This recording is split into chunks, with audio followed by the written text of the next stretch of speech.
For the last 6 years, my left foot was busted up more often than not. I spent a lot of time in recovery wards, between surgeries, flat-assed, wondering if, when I got out, I would be able to ride a bike or hike in a forest again. As soon as I started getting better, I bought a van, befriended a fellow named Zach Yeager, the founder of Cascade Campers, and paid him $7,500 to convert my van into a modern-day reincarnation of an iconic VW camper. It was serial number 17. I flew out to Grass Valley to pick it up and got Zach and his business partner to sign it for me. I called mine Atma because one of my favorite philosophers, Arthur Schopenhauer, named all of his poodles Atma. It is also the Hindu word for soul, or the true self. As I went all over the country in Atma, California, Montana, Pennsylvania, Louisiana, Arkansas, West Virginia, the Dakotas, Wisconsin, Michigan, Kentucky, Tennessee, Oklahoma, Utah, and North Carolina, I gave the van a second name, the Ouija van, to honor Joseph Campbell's idea of the serendipitous journey and the van's proven, if not uncanny, ability to take me places I desperately needed to see or experiences I desperately needed to have. This is a story of one of those adventures. I'll add that I'm a vitamin D addict. I believe in deification.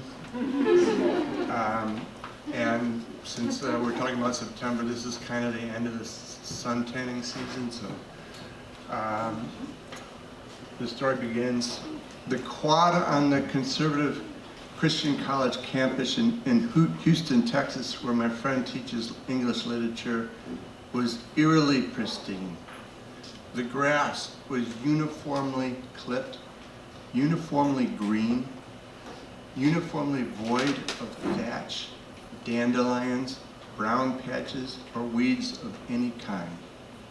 Nobody walked across it. Nobody played frisbee or hacky sack upon it. Its prissiness was a warning sign, like the skull and crossbones on a jar of arsenic. I took my hat and shirt off discreetly. At the foot of a semicircle of evenly spaced pillars, tall, fluted marble columns, rescued from a failed regional bank in the seaside town of Galveston, repurposed to symbolize the school's 10 most cherished principles. The columns forming a visual pun. Pillars as pillars. Get it? The concrete stairs at the base of the pillars dropped down onto the grassy edge of the quad. I slunk down toward the grass and rested my head with my book bag for a pillow on the bottommost stair. Short of freckles and a straw of grass to suck on, I was Huckleberry Finn.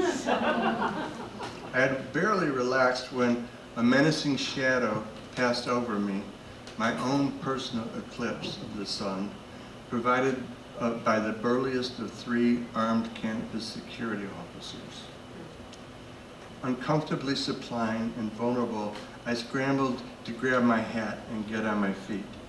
The burly officer with practiced calm ordered me to move slowly and keep my hands fully in view. The officers had snapped into positions relative to each other at odd distances from my body. The burly one, the closest to me, another a short distance behind his back, while the third, a female cop, hovered a longer distance away from me, perhaps at 10 feet on the opposite side.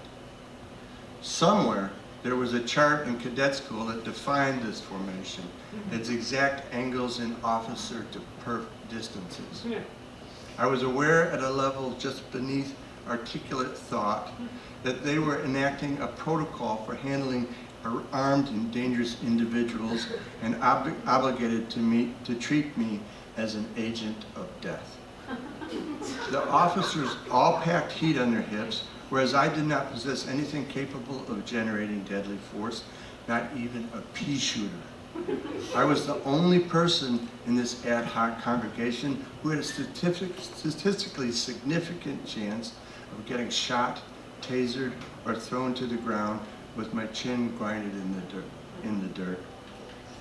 It seemed like an extreme response for a guy whose most egregious act on that day was pulling off his shirt.